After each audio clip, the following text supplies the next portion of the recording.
नमस्कार, मैं हूं खुशबू पांडे। स्वागत है आपका हमारे खास कार्यक्रम जनता सरकार में, जिसमें हम बात करेंगे सत्ता के सिंहासन से लेकर जनता के सरोकार तक। साथ ही हम आपको बताएंगे प्रदेश सरकार की हर उस योजना के बारे में जिनका सीधा संबंध हरियाणा के जनता से। योजनाएं प्रदेश के विकास को नई गति प्रदान करेंगी और हरियाणा की जनता का चहुमुखी विकास भी करेंगी, ताकि प्रदेश की जनता तरक्की की राह पर आगे बढ़े और हरियाणा प्रदेश निरंतर उन्नति की नई ऊंचाइयों को छूता हुआ प्रगतिशील रहे। तो अगले 30 मिनट तक बने रहिए हमारे साथ और देखते रहिए जनता सरकार।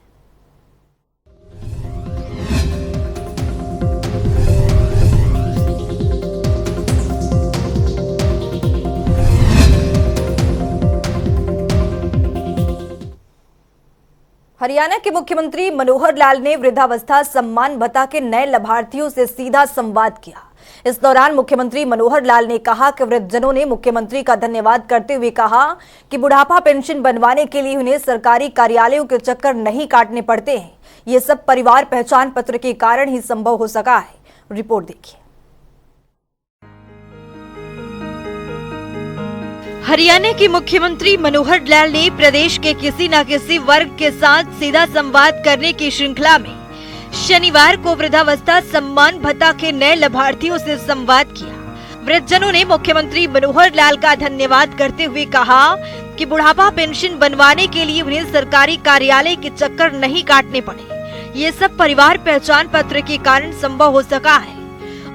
अनेक लाभार्थियों ने कहा कि खुद मुख्यमंत्री उनसे बात करेंगे, ऐसा उन्होंने कभी सपने में भी सोचा नहीं था।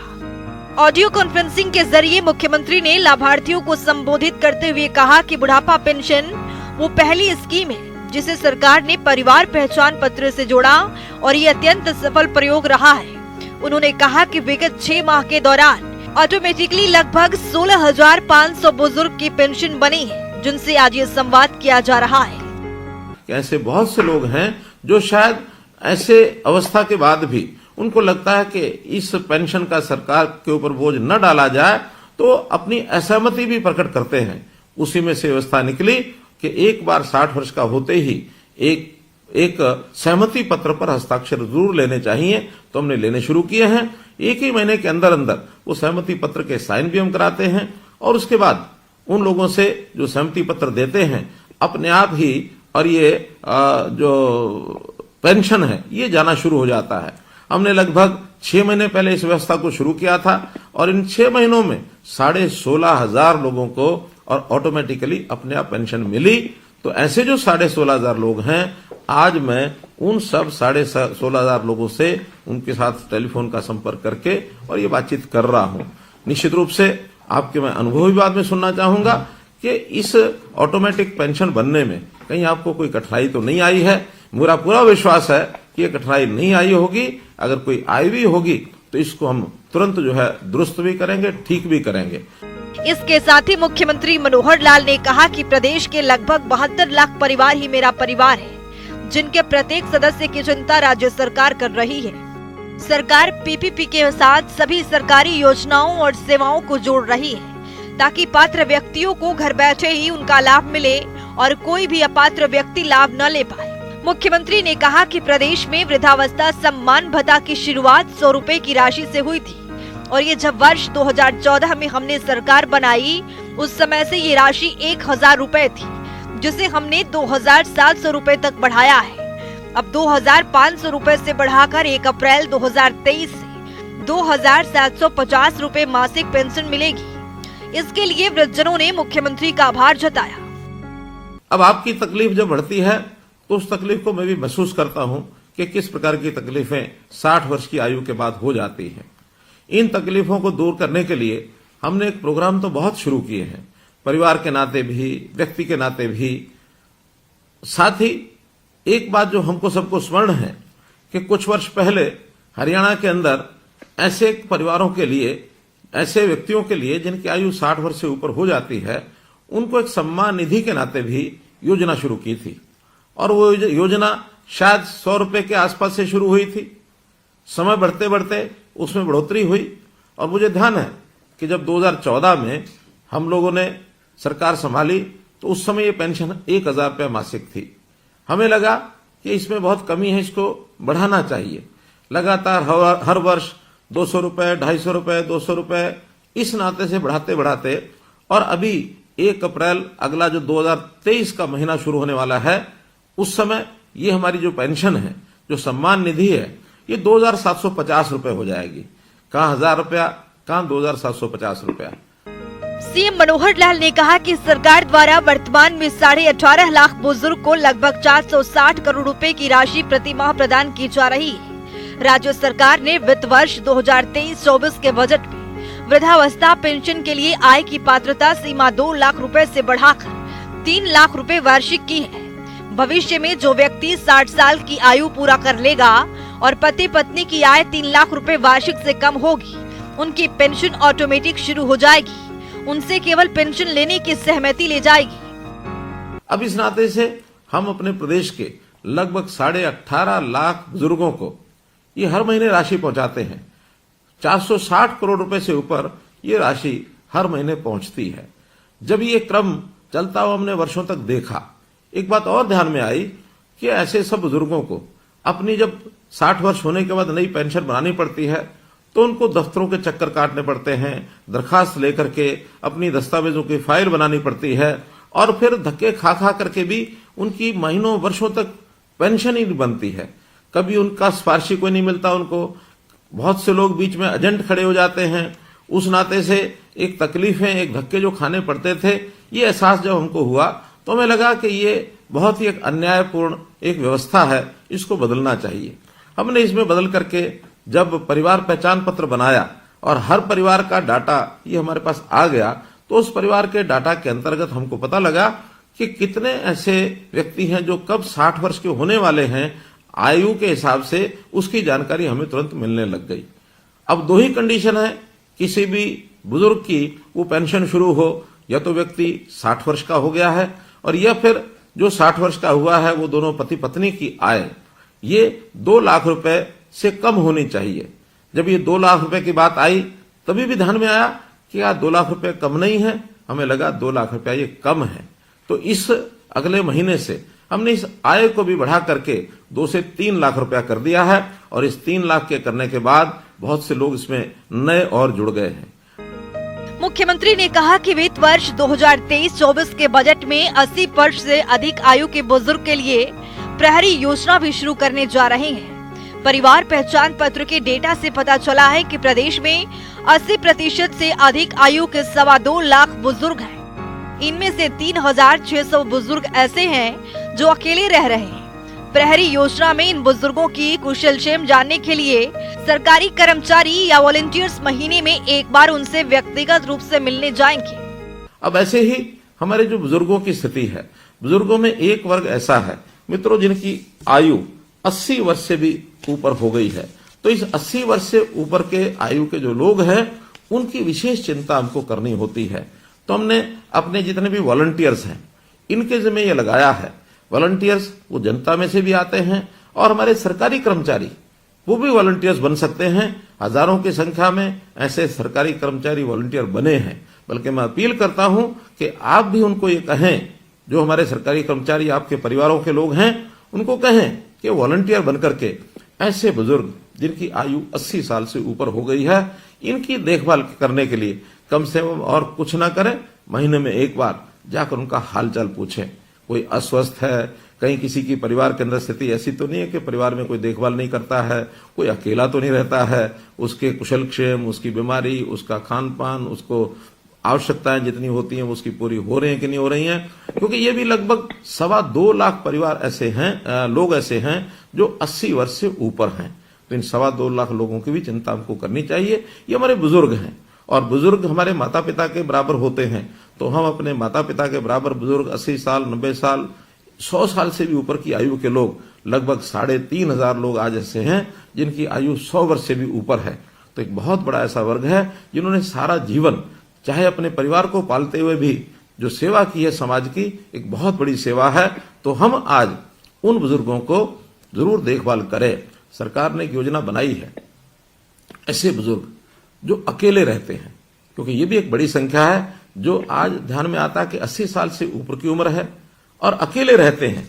ये संख्या भी कम नहीं है। ये संख्या लगभग ऐसा जो मेरी जानकारी है ये लगभग 28,000 लोग ऐसे हैं जो अकेले रहते हैं और जिनकी आय वो लगभग 1,80,000 रुपए तक है। तो इनकी भी चिंता हमको सबको करनी है। तो ऐसे परिवारों को जो अकेले अकेले हैं उनका बहुत मुश्किल है उनको अपने जीवन यापन करना, उनको परिवार की सहायता नहीं मिल रही है, या कई बार पारिवारिक छोटे मोटे विवाद होते हैं, उसके कारण से माता पिता को कई बार बच्चे भी दूर कर देते हैं, जो एक बहुत अच्छी बात नहीं है। बहुत इसको हमको संभालने की आवश्यकता है कि जिस परिवार को पाला पोसा है बुजुर्ग ने, वो बच्चे उन परिवारों बुजुर्गों की जरूर उसकी देखभाल रखें, उनकी चिंता करें। आखिर उन्होंने आज तक हमको पाला है, आज जरूरत उनकी आवश्यकता है उनको सहायता करने की, तो हम सहायता करेंगे। एक वर्ग ऐसा हमको ध्यान में आया कि आयु भी 80 वर्ष से ऊपर है, अकेले रहते हैं और उनकी अपनी इनकम हमारे डाटा के हिसाब से 25,000 रुपए से कम है। ऐसे भी 3600 लोग हैं।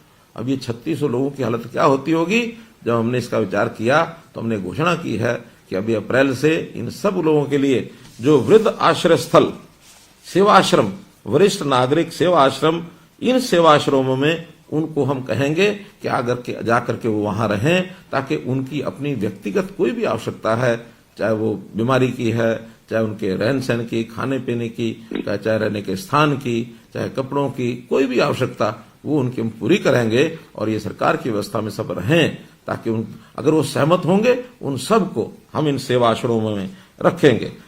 मुख्यमंत्री ने लाभार्थियों से आह्वान किया है कि 60 वर्ष की आयु के बाद वे समाज सेवा के लिए आगे आए। सरकार ने समर्पण पोर्टल बनाया है, जिस पर कोई भी व्यक्ति वॉलंटियर्स के तौर पर स्वयं को पंजीकरण करवा सकता है। वसुधैव कुटुंबकम हमारी संस्कृति है, इसीलिए सभी को समाज की चिंता भी करनी चाहिए। तो मित्रों, भाइयों बहनों, मैं तो आपको आज यही कहूंगा कि हम लोग जो ये एक लाभ सरकार से ले रहे हैं, तो इस लाभ के बदले में हम लोगों को, क्योंकि हमारी आयु भी 60 वर्ष ही हुई है, तो 60 वर्ष होने के बाद आखिर व्यक्ति का शरीर स्वस्थ रहता है, काम करने योग्य रहता है, तो हमें अपने इस आयु के पड़ाव में आकर के अपने काम के साथ साथ सामाजिक कामों में भी जाना चाहिए।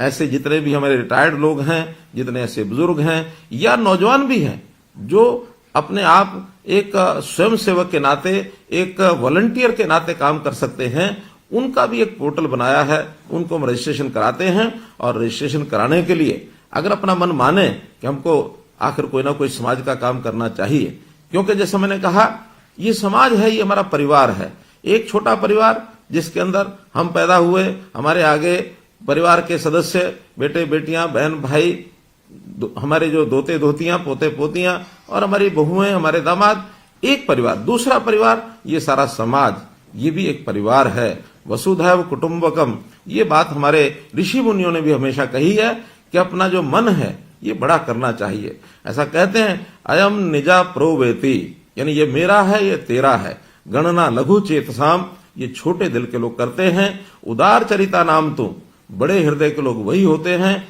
वसुधैव कुटुंबकम, जो पूरे विश्व को, पूरे संसार को अपना परिवार मानते हैं। आखिर अपनी सोच हमको बड़ी करनी चाहिए। और अभी तक हमने शायद अपने परिवार पालन पोषण में ही सारा समय लगाया होगा, लेकिन एक आयु के पड़ाव के बाद, जैसे हमारी प्राचीन परंपरा होती थी वानप्रस्थ आश्रम की, तो इस वानप्रस्थी आश्रम के अंदर जाकर के हमको समाज की भी चिंता करनी चाहिए। क्योंकि कभी भी कोई एक अकेला व्यक्ति या एक अकेला परिवार ये अपने आप में पूर्ण इकाई नहीं हो सकते, अपने आप में सारा काम अपने आप नहीं कर सकते। हमको प्राय सभी काम करने के लिए समाज की भी आवश्यकता होती है। यदि सारे समाज की हम चिंता करेंगे तो समाज हमारी भी चिंता करेगा। तो इसलिए वॉलंटियर बनने के लिए हमने जो पोर्टल बनाया है, उस पोर्टल के बारे में मैं बताता हूं। उसका नाम है samarpan.gov.in, अंग्रेजी का ये शब्द है। आपको अगर न ध्यान में आए तो आप निश्चित रूप से आपके गांव में जो भी कोई कंप्यूटर के नाते से जो कोई वहां साझा सेवा केंद्र है, अथवा जिसको CSC कहते हैं या अटल सेवा केंद्र कहते हैं, या कोई भी कंप्यूटर जानने वाला व्यक्ति, उसको हम बता सकते हैं कि मैं भी अपना नाम वॉलंटियर इस नाते से उसमें जुड़वाना चाहता हूं। मुख्यमंत्री ने कहा कि सूचना प्रौद्योगिकी के उपयोग से हमने सरकारी कार्यों में मानव हस्तक्षेप को कम किया है, जिसके अच्छे परिणाम आ रहे हैं। उन्होंने कहा कि आयुष्मान भारत योजना के दायरे को बढ़ाकर राज्य सरकार ने चिरायु हरियाणा योजना शुरू की है और इसे भी परिवार पहचान पत्र से जोड़ा है। इस योजना में अब 29 लाख से अधिक परिवार कवर हो चुके हैं। स्वास्थ्य का विषय ऐसा है जो हर किसी के ऊपर लागू होता है कि स्वास्थ्य ठीक रहे, व्यक्ति स्वस्थ रहे, तंदुरुस्त रहे, और अगर कहीं अस्वस्थ होता है, बीमार होता है तो उसका इलाज ठीक हो जाए। इलाज ठीक करने के नाते हमारे देश के प्रधानमंत्री विशेष तौर पर बहुत चिंतित है। गरीब परिवारों के लिए उनकी चिंता है कि कहीं ऐसा ना हो कोई गरीब परिवार किसी के इलाज कराने में इतना खर्च कर बैठे कि परिवार जो है वो कहीं उसकी कमर न टूट जाए, क्योंकि गरीब परिवारों को लाखों रुपए का इलाज का खर्च देना ये संभव नहीं है। इस नाते से उन्होंने हर गरीब परिवार के लिए 5 लाख रुपए तक का ये जो स्वास्थ्य बीमा है ये लागू कराया है आयुष्मान भारत के नाते।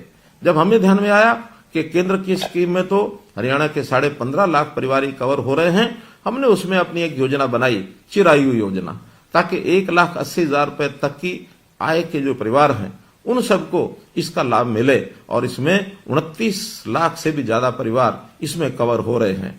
अब हमको ध्यान में आया आखिर 1,80 भी बहुत आय ऐसी है जिसमें शायद इससे ऊपर के लोगों को भी कठिनाई आएगी, तो इस वर्ष के बजट में हमने इस आय को बढ़ा करके 3 लाख रुपया प्रति परिवार ये आय रख करके और थोड़े से पैसे लेकर, थोड़े पैसे यानी 125 रुपया महीना अर्थात 1500 रुपया साल, इतना पैसा लेकर के भी उनकी जो स्वास्थ्य बीमा योजना उनको भी इसको ऑफर किया है ताकि वो इसको ले सके और परिवार के इस खर्च को बचा सके।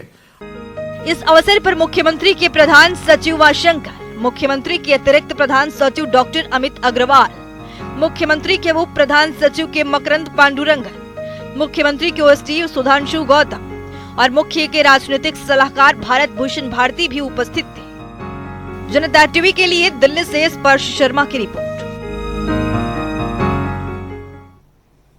वहीं मुख्यमंत्री मनोहर लाल से संयुक्त अरब अमीरात के प्रतिनिधिमंडल ने मुलाकात की। दरअसल ये मुलाकात मुख्यमंत्री के निवास स्थान संत कबीर कुटीर में हुई। इस बैठक में इंडो अरब बिजनेस संबंधों को मजबूती देने सहित हरियाणा में निवेश करने पर मंथन हुआ। रिपोर्ट देखिए।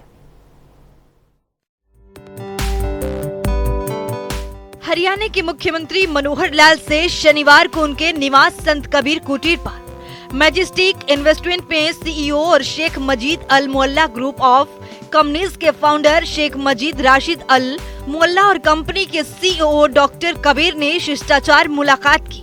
इस दौरान हरियाणा में निवेश करने की संभावनाएं तलाशने और विभिन्न क्षेत्रों में आपसी सहयोग के संबंध में मंथन हुआ। बैठक में इंडो अरब बिजनेस संबंध को मजबूती देने के लिए विस्तार पर भी चर्चा हुई। इस दौरान मुख्यमंत्री ने कहा कि हरियाणा में उद्योग अनुकूल माहौल है और आज सरकार नए उद्यमियों को प्रोत्साहित करने के लिए अनेक रियायतों के साथ विभिन्न योजनाएं क्रियान्वित कर रही है। उन्होंने कहा कि आज हरियाणा वैश्विक स्तर पर निवेशकों के लिए पहली पसंद बनकर उभरा है। इंडो अरब बिजनेस संबंधों को मजबूती मिलने से हरियाणा को भी लाभ होगा। इतना ही नहीं, मुख्यमंत्री मनोहर लाल ने कहा कि B2B, G2G, B2G व्यवसायों के विभिन्न मॉडलों में से राज्य सरकार H2H यानी हार्ट टू हार्ट मॉडल से काम करने में विश्वास करती है। उन्होंने कहा कि सरकार ने हरियाणा में विदेश सहयोग विभाग का गठन किया गया है, जो विदेशी कंपनियों और विभिन्न संगठनों के साथ समन्वय स्थापित कर हरियाणा में निवेश करने और व्यापार बढ़ाने के लिए निरंतर कार्य कर रहा है। ब्यूरो रिपोर्ट, जनता टीवी।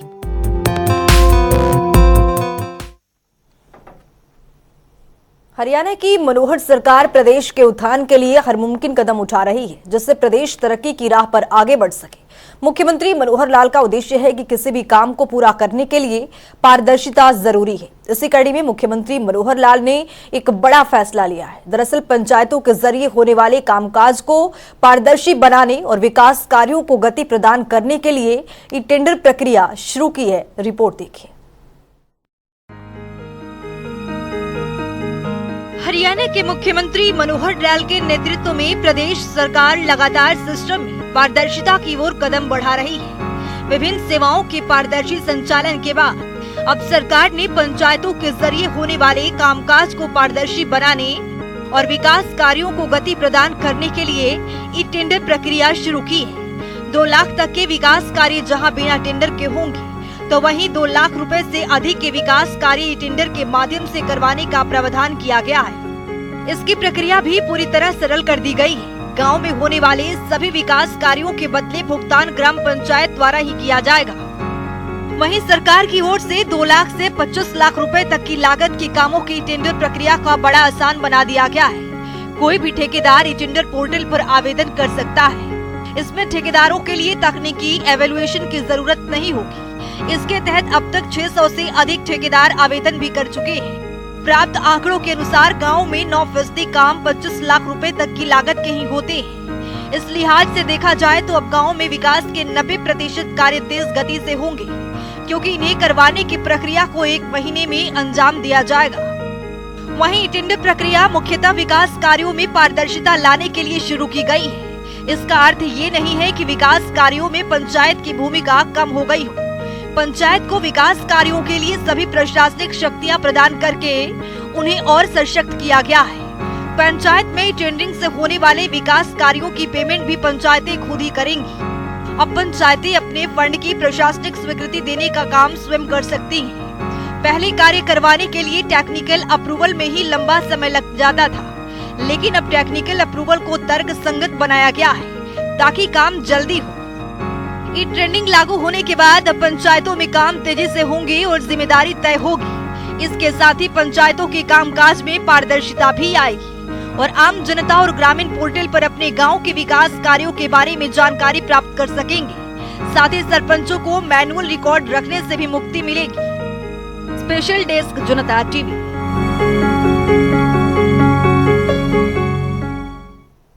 तो चलिए अब जान लेते हैं कि आज के इस सवाल का विजेता कौन है।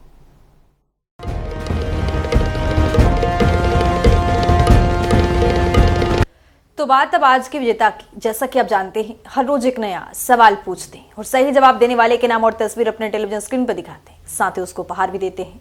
तो चलिए अब जान लेते हैं कि कल का हमारा सवाल क्या था और कौन है इसका विजेता। कल का हमारा सवाल था, हरियाणा मातृशक्ति उद्यमिता योजना के अंतर्गत स्वरोजगार के अवसर किसको प्रदान किया जाता है। इसका सही जवाब है डी, महिलाएं। ढेरों जवाब आए, लेकिन आज के हमारे विजेता हैं फरीदाबाद से राजेश मेहरा। राजेश, आपको बहुत बहुत बधाई। तो फिर पूछेंगे आज का सवाल, देखते रहिए जनता टीवी।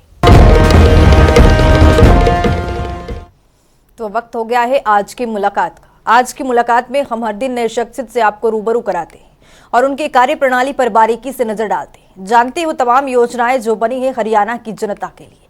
तो वैसे ही शख्सियत से जनता टीवी ने खास बातचीत की है। इनका नाम है डॉक्टर हेमंत कुमार, जो कि नूंह से जिला नोडल अधिकारी के पद पर काबिज हैं। सुनिए।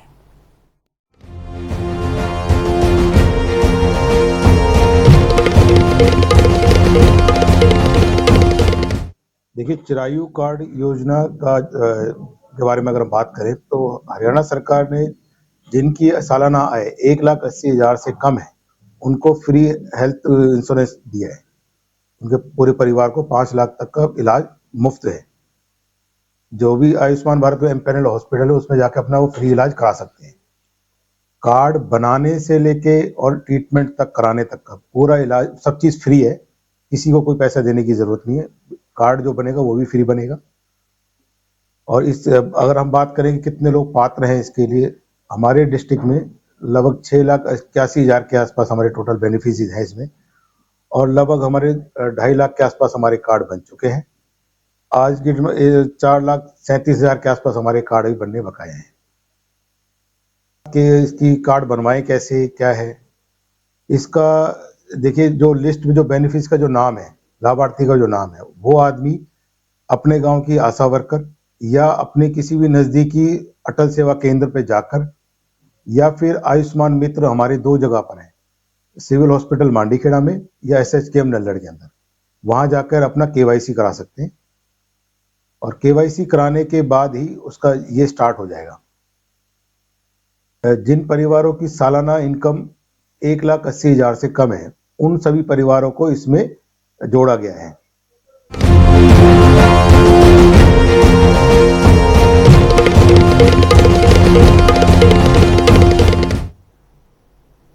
तो वक्त हो गया है आज के सवाल का। तो चलिए अब जान लेते हैं कि आज के इस सवाल में क्या कुछ है।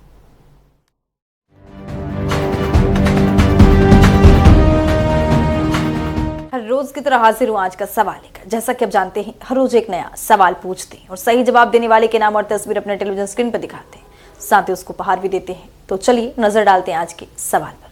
मुख्यमंत्री विवाह शगुन योजना के तहत हरियाणा सरकार बेटी के कन्यादान के लिए कितनी राशि देती है? ए 65,000 रुपए, बी 71,000 रुपए, सी 81,000 रुपए, डी 51,000 रुपए।